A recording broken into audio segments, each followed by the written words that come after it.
Welcome aboard Rocket Ship, the platform with the most relevant content for competitive examination. As part of our series on answer writing for general studies papers of civil services main examination, we take up a question that might appear in GS paper 1. So, let us begin with reading out the question together.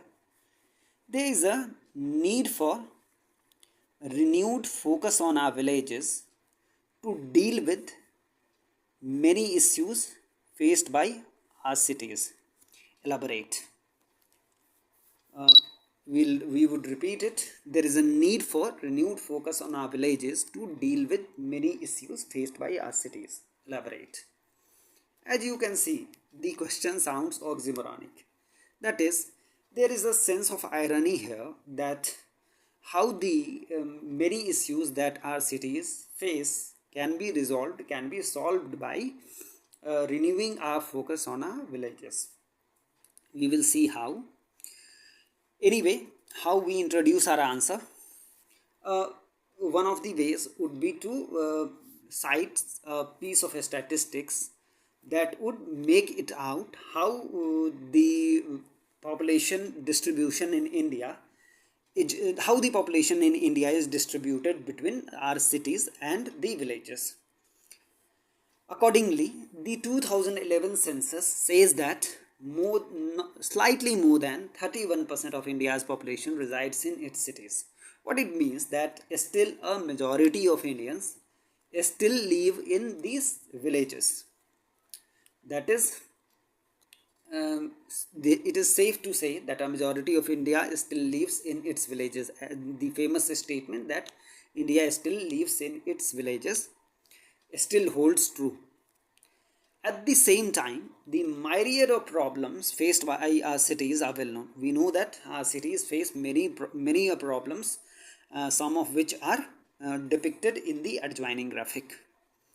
First is overcrowding, which often leads to homelessness and spread of slums.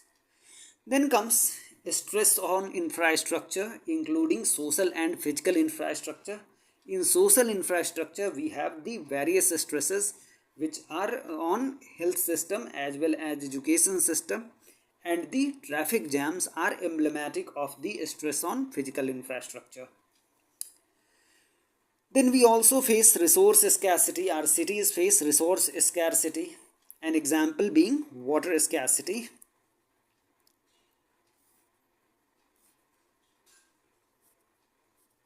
Our cities face overcrowding, stress on infrastructure, resource scarcity, and also pollution and environment degradation, which often results from the loss of green spaces in the cities.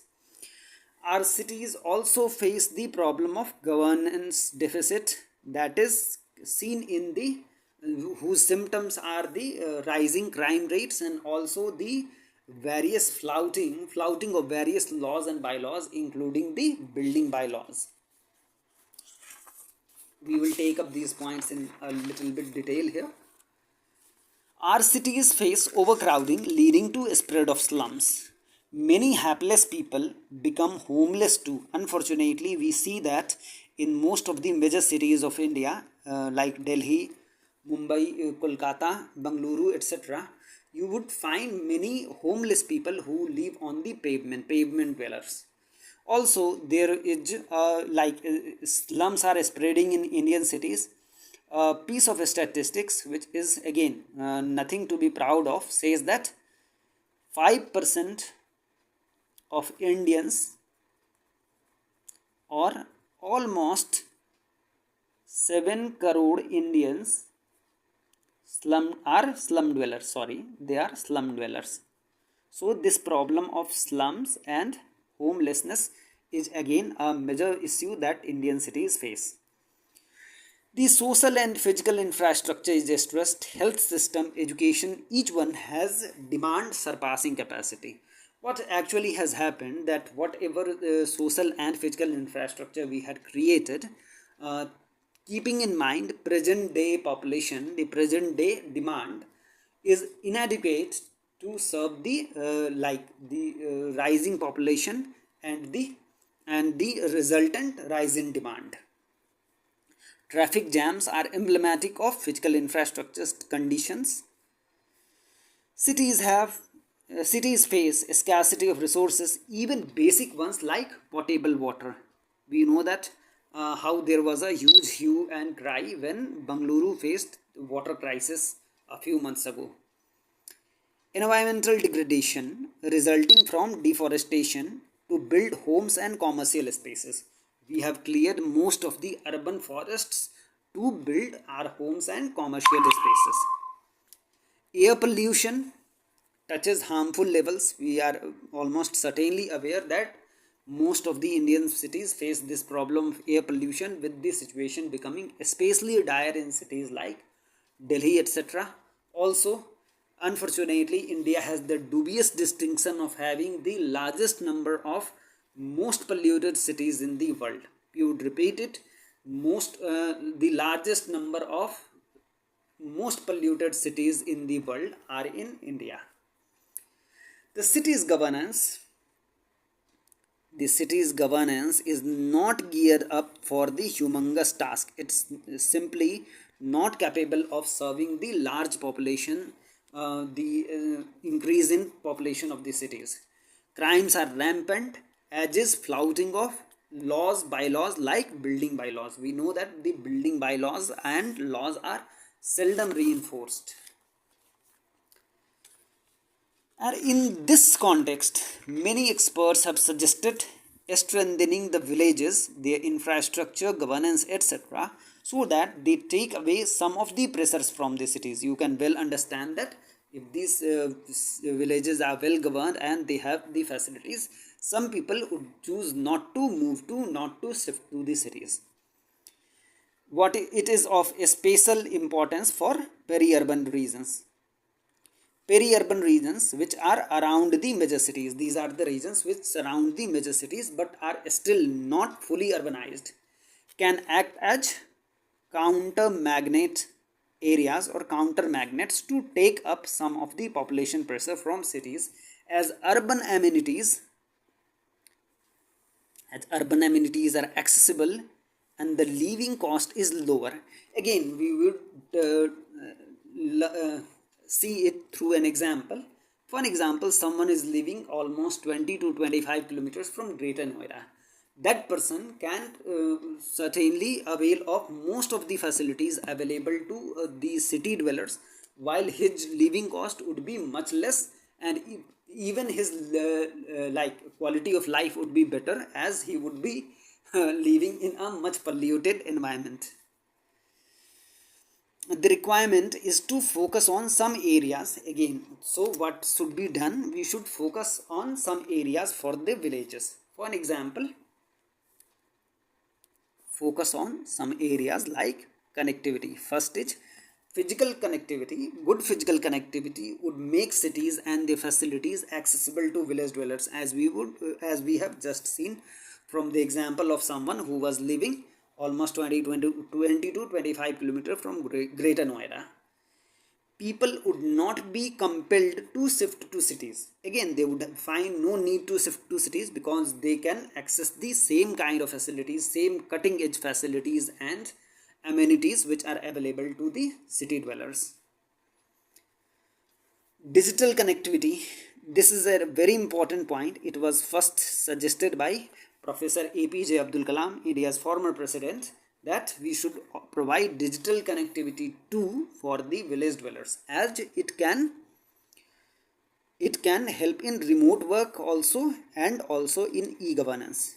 You can well understand that some of the facilities which come under e-governance, for an example, giving out someone's certificate and other documents, as well as providing some form of facilities like what you can say banking facilities, etc., can be done through digital mode, through e-governance itself, and people would have much less need to visit cities.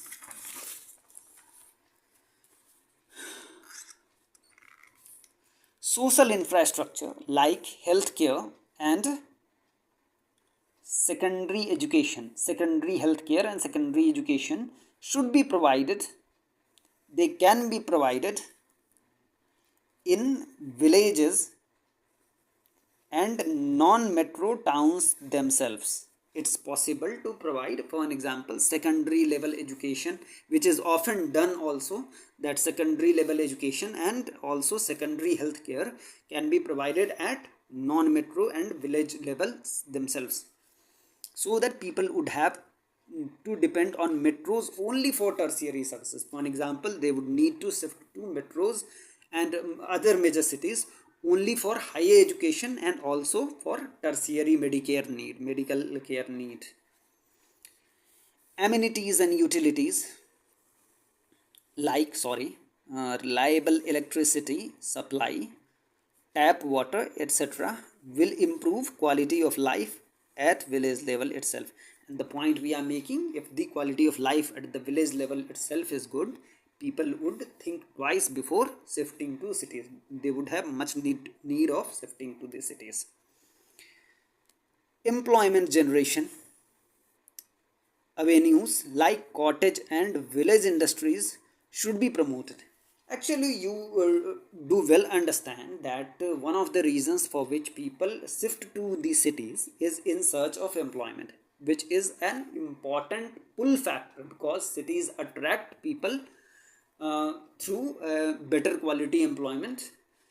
And if the employment opportunities can be generated, employment avenues can be provided at the village level itself through for an example, from cottage and village industries, promoting cottage and village industries, etc., people would find much less need to shift to cities. Again, this is an area whose potential has not been realized, which is food processing. Too should get the required attention to create employment at village level itself.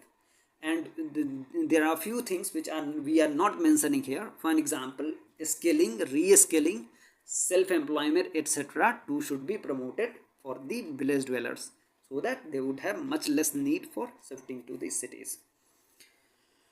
Now, how we conclude?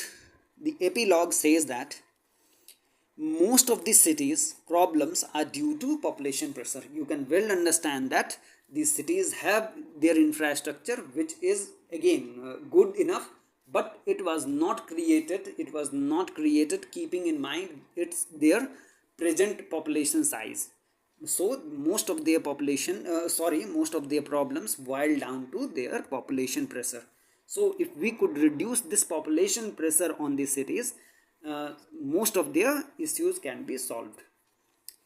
Creating employment opportunities at village level, connecting them with cities and providing urban facilities to villagers would take away much pressure from our cities, because in that case they would start acting as counter magnets for the cities.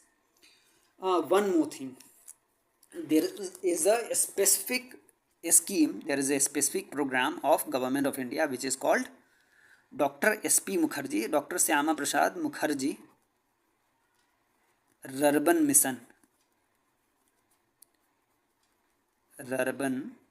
Mission. This mission specifically seeks to create clusters of villages where city level, where urban level facilities and amenities could be created. So this is also of relevance to the present question, that the Rurban Mission can help in providing urban level facilities and amenities for the village areas also, and that way villagers would have much less need of moving to the cities. Anyway, that is how we sum up our answer. We meet again for the next lecture in a few days. Meanwhile, you enjoy your preparation. We wish you all the best. Thank you.